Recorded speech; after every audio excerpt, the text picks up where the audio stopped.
Olá, dando continuidade ao nosso curso Relâmpago de C, vamos nesta videoaula ver alguma coisa sobre ponteiros, vetores e estruturas. Ok? Porém, antes de entrarmos realmente em ponteiros, vetores, etc., queria falar um pouquinho mais sobre variáveis. No caso, variáveis externas. Externa é tudo aquilo que é definido fora de qualquer função. Então, em C, as funções são objetos externos, porque uma função não pode estar dentro de outra função, ou seja, o C não permite criar função dentro de função. Então, as variáveis podem ser externas ou internas. As variáveis internas só existem dentro do escopo onde foram definidas, dentro do bloco aqui formado pelas chaves. Variáveis externas são vistas por todos e todas as funções podem acessá-las. Então, variáveis externas são variáveis declaradas fora das funções, perfeito? Variáveis externas podem ser uma excelente opção para compartilhar dados entre funções. Vamos usar variáveis externas para compartilhar dados entre o programa principal e subrotina de interrupção.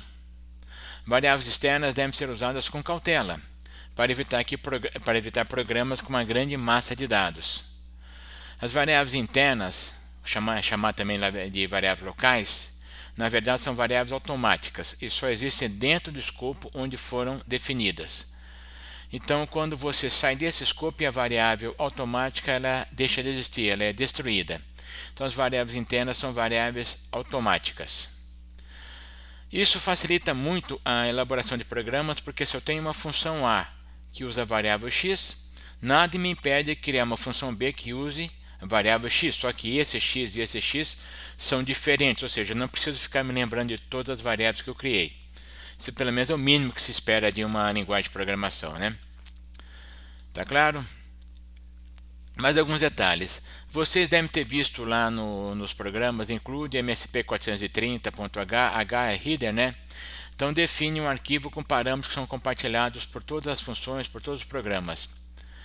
Externa é uma indicação de que a variável z, que é inteira, está definida em algum outro arquivo. Quem vai se encarregar dela é o linker. E static. Static, vamos olhar com atenção o caso static. Eu já declarei aqui a variável z inteira static. Porém, se z é uma variável externa, ela está limitada ao escopo do seu arquivo, só existe dentro daquele arquivo. E esse caso aqui, então isso aqui é meio imaterial para a gente, mas vamos olhar esse caso aqui que é importante. Static int, se x, falei errado, né? Static int x. Se x é uma variável local, então ela é idêntica a qualquer outra variável local, porém ela não é destruída ao final da função. Ela permanece existindo, ou seja, a função se lembra desta variável em particular. Então essa aqui sim nós podemos quebrar o galho. Vou dar exemplo um pouquinho mais adiante de uma variável static int. Bom, e ainda tem mais uma palavra registrador, register, né? Int z. Aqui eu estou pedindo ao compilador para criar a variável z em um registrador, pois essa variável é muito usada. Isso não é mandatório, o compilador pode ignorar, ou ele pode estar usando os registradores para outras coisas e simplesmente ele ignora. E só pode ser usado com variáveis automáticas, né? Senão nós trancaríamos um registrador durante todo o programa. Bom, inicialização de variáveis. As variáveis estáticas e as variáveis externas são inicializadas com 0. As variáveis automáticas e as variáveis tipo registrador não são inicializadas, começam com lixo. É possível, ao definir a variável, também inicializá-la. Então, por exemplo, aqui, criei a variável inteira x e ela começa valendo 1. Criei uma variável tipo char.cr que vale 13. Ou criei aqui uma variável tipo long, segundos, por essa continha aqui. E posso também, na inicialização, usar um dos argumentos que foram recebidos pela função. Veja, eu criei aqui a variável z, int z, que começa valendo x mais 5, onde x é o argumento recebido pela função. Criei aqui a variável int dias, na verdade é um vetor, né? Um vetor dias com os dias do ano. Criei aqui uma variável, né? Um vetor mensagem, ou seja, char msg, estou dizendo que isso aqui é um vetor de dados tipo char. Aqui é um vetor de dados tipo inteiro. E deu galho. Posso inicializá-lo assim também, de brincadeira, pois daqui deu galho, né? Então aqui vetor, tipo char, vetor tipo inteiro. A estrutura em blocos me ajuda muito e pode também me atrapalhar. Veja esse caso. Criei aqui duas variáveis, aqui pelo visto são externas, né? Externas não, são globais. Aqui então criei duas variáveis globais, x e y. A função recebe um argumento x e aqui cria uma variável y. E dentro desse bloco aqui ainda cria um novo x e um novo y. O interessante é que o x e y vermelho não tem nada a ver com x e y azul, que não tem nada a ver com x e y verde. Então são diferentes e só existem dentro do bloco. Então cuidado para não gerar confusões. Isso ajuda muito, mas se nós usarmos isso de forma não calculada, podemos criar uma grande enxame de variáveis. Ponteiros. Ponteiro é uma variável especial, é uma variável que guarda endereço. Já vimos isso com endereçamento indireto quando estudamos Assembly. Então é muito útil e demanda cuidado, porque pode ser perigoso. Se você usar sem cuidado, é um grande perigo. Vamos dar um exemplozinho aqui. Cria a variável inteira x, que começa valendo 1, y2 e um vetor de inteiros e um vetor z com 10 inteiros. E declarei aqui um ponteiro. Reparem no asterisco. Então ele diz, pt é uma variável que vai receber endereços de variáveis inteiras. Perfeito? Então ponteiro para inteiro, dizendo de forma resumida. Aqui estou dizendo o seguinte, pt recebe o endereço da variável x, ou seja, pt passa a apontar para a variável x. Aqui estou dizendo o seguinte, asterisco pt, ou seja, estou dizendo a posição apontada por pt, somado de 1 vai ser guardada a variável y. Estou dizendo, no fundo, é x mais 1 igual a y. Ao contrário, né? Y é igual a x mais 1. Aqui estou fazendo x igual a 0. Perfeito? Assim vai. Por exemplo, estou inicializando a minha variável ponteiro, né? Minha variável pt, com o endereço do elemento 3 do vetor z. Lembro que o vetor começa com 0, né? Seria, na verdade, o quarto elemento, né? E aqui estou dizendo, ó, esta é a posição z3, vai receber a soma de x mais y. Perfeito? Esse asterisco que é chamado de operador indireto lembra o nosso endereçamento indireto do Assembly. E esse e comercial aqui é o operador unário que retorna o endereço de uma variável. Aqui retornou o endereço da variável x e aqui retornou o endereço da quarta posição do vetor z. Em C, os argumentos das funções são passados por valor, ou seja, as funções recebem cópia dos elementos que vai operar. Ou seja, as funções não conseguem alterar os valores originais que ficam lá na função chamadora. Por exemplo, eu vou fazer aqui uma variável, uma função que vai trocar A e B. Poderia então imaginar a função swap, descrita aqui. A função swap recebe o A, recebe o B, né, são inteiros, cria uma variável temporária, pega o x, guarda em temporário, pega o y, escreve sobre x e pega o temporário, põe y. Aqui, teoricamente, eu troquei x A com B, né? Mas, na verdade, não fiz isso, porque foram passados os valores e A permanece com seu valor original e B também. Então, isso aqui está errado. Como seria a troca correta? Eu teria que passar o endereço das variáveis. Então, passo o endereço da variável A e o endereço da variável B. Aqui estou dizendo, ó, x é um ponteiro para a variável inteira e y é um ponteiro para a variável inteira. O x vai apontar para o A, y vai apontar para o B. Agora sim, declarei uma variável temporária. A posição apontada por x é guardada em temporária, a posição apontada por y, que é o B, vai ocupar a posição apontada por x e temporário ocupa a posição apontada por y. Troquei. Perfeito? Fizemos bem a distinção? Cuidado, é muito comum essa confusão. O que você recebe como valor e o que você recebe como ponteiro. Então, ponteiros permite que uma função altere os valores, as variáveis originais da função chamadora. Entretanto, vetores e strings, né, são passados por endereço. String é cadeia de letras. Então, vetores e strings são passados por endereço. Não seria viável. Imagina um vetor de 1000 posições. Então, tenho aqui mais um exemplozinho aqui.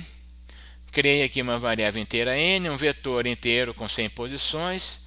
A função swap, que recebe um ponteiro para inteiro e duas variáveis inteiras, A e B.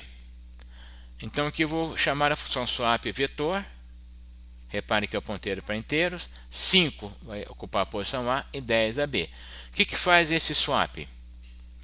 Ele declara uma variável temporária, que recebe a posição apontada por VT mais x.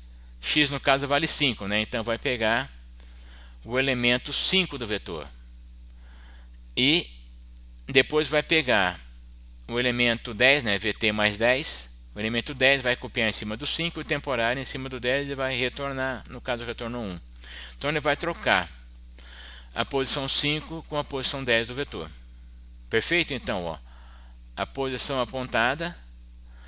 Detalhe que essa conta aqui é feita primeiro e depois se usa a função ponteiro, ou seja, o endereço do vetor andado de 5 posições para a direita. Se pega o conteúdo daquela posição. A mesma coisa aqui, a posição inicial do vetor mais y vale 10, mais 10 posições. Perfeito? Ponteiros e vetores estão muito relacionados em C. Então aqui eu declarei um vetor A de inteiros, de 10 inteiros. A0, A2 até A9, perfeito? E declarei um ponteiro, chamei de P de A. E disse que P de A recebe o endereço de A0. Então P de A está aqui, P de A mais 1 e P de A mais 9 está aqui. Reparem a forte associação. Se P de A aponta para um elemento, então P de A mais 1 vai apontar para o próximo e assim por diante. Então vamos brincar com isso aqui. Então A, vetor A com 10 posições e um ponteiro para esse vetor. Nome do vetor, na verdade, já é um sinônimo de seu endereço. Já é como se fosse um ponteiro. Então eu posso fazer o seguinte. Ponteiro para A recebe o endereço do primeiro elemento de A. Perfeito. Ou eu poderia ter escrito assim, P de A igual a A. Já que A, na verdade, é um ponteiro que você não pode mudar de valor. Aqui estou colocando 5 na posição I do vetor A. Poderia ter feito isso aqui, ó, P de A mais I igual a 5.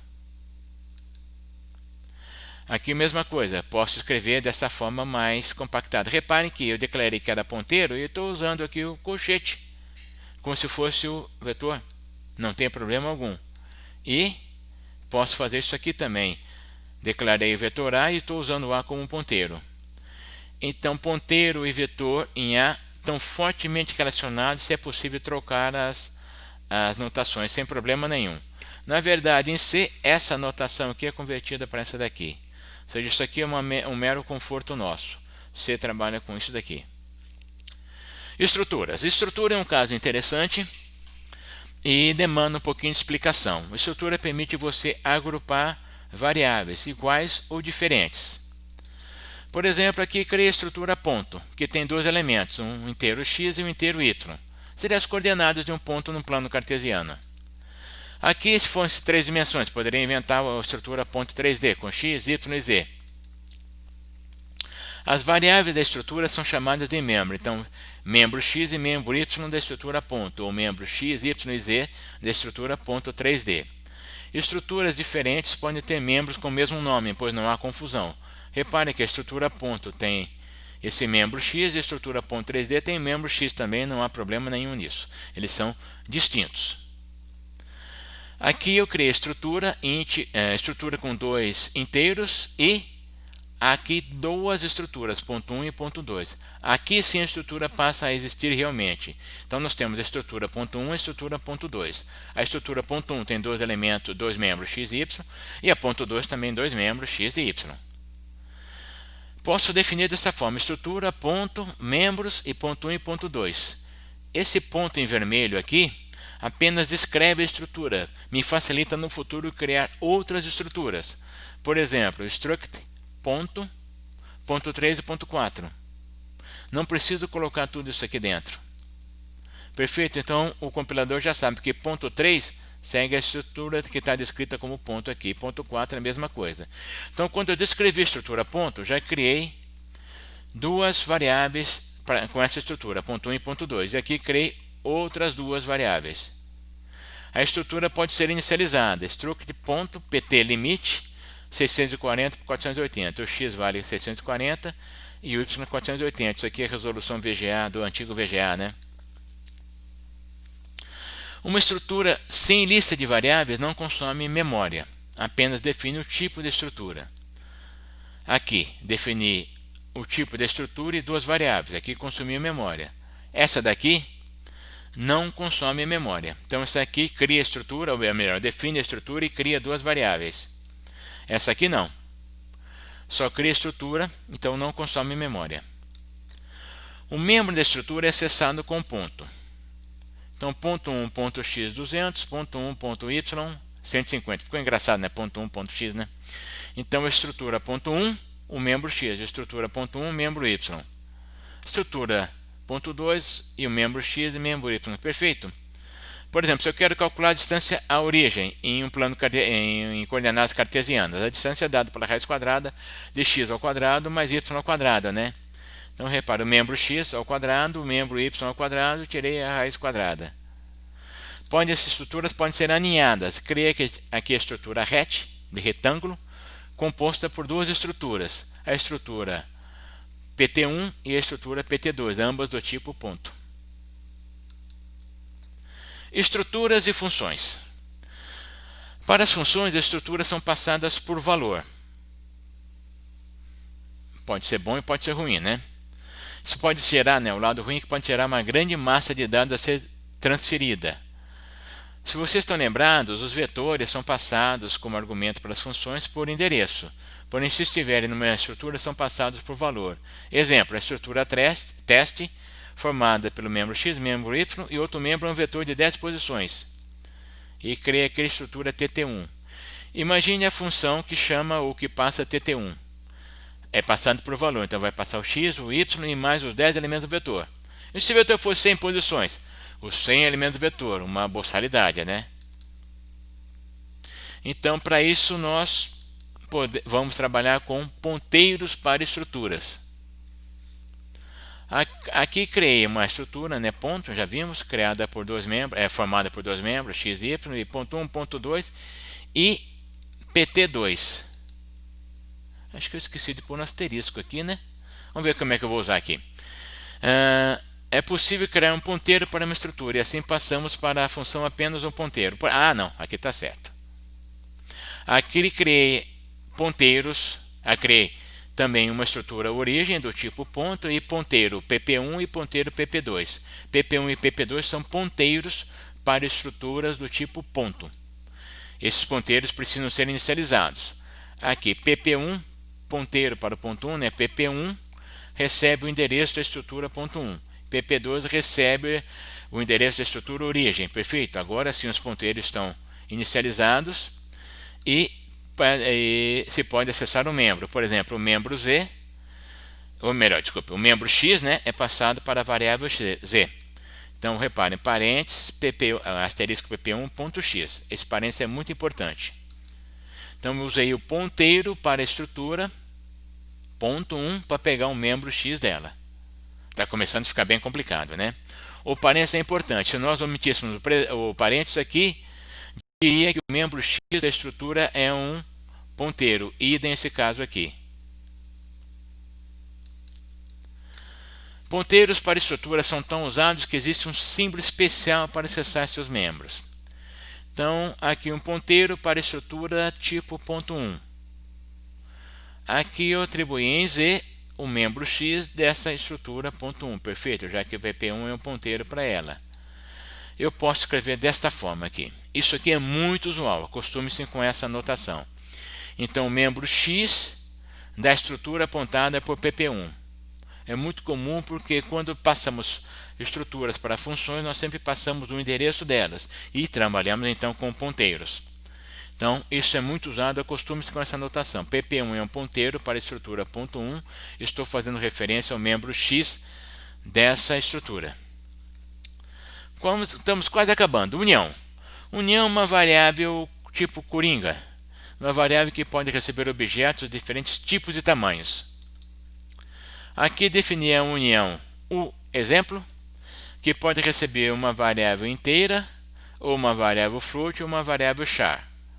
Ou seja, ela é coringa, pode receber uma inteiro, ou então, é exclusivo isso, hein? Ou recebe inteiro, ou uma float, ou uma char. Então, a união U, do tipo exemplo, pode receber um desses três, porém somente um deles. Então, a variável U é grande o suficiente para armazenar o maior dos três tipos, provavelmente esse aqui, né? O acesso aos seus membros lembra a notação de estruturas. O eval, u.eval vale 5, ou o feval vale 3.14, ou o sval, o endereço da variável z. Eles são excludentes. Você pode imaginar que união é uma estrutura onde todos os membros começam da posição 0 e você só pode usar um deles por vez. Cada novo valor que você escreve destrói o anterior. Se você escrever um inteiro, você é obrigado a acessar como eval. Se você escrever na união um float, você é obrigado a acessá-lo como feval. Se você escrever um ponteiro, você é obrigado a acessá-lo como sval. Está aqui a ideia. Perfeito? Então, isso são as uniões. E com isso, chegamos ao fim do nosso curso Relâmpago de C. Vou trabalhar nas próximas videoaulas com um exemplo usando o Code Composer, escrevendo nossos primeiros programinhas, manipulando registradores e I/O e finalmente interrupções. Obrigado então pela atenção, espero que tenha sido de alguma utilidade. Reparem que esse foi realmente um curso relâmpago, nenhuma pretensão tivemos de ensinar C. Apenas pretendemos ou tensionamos revisar para aqueles que já tinham algum conhecimento.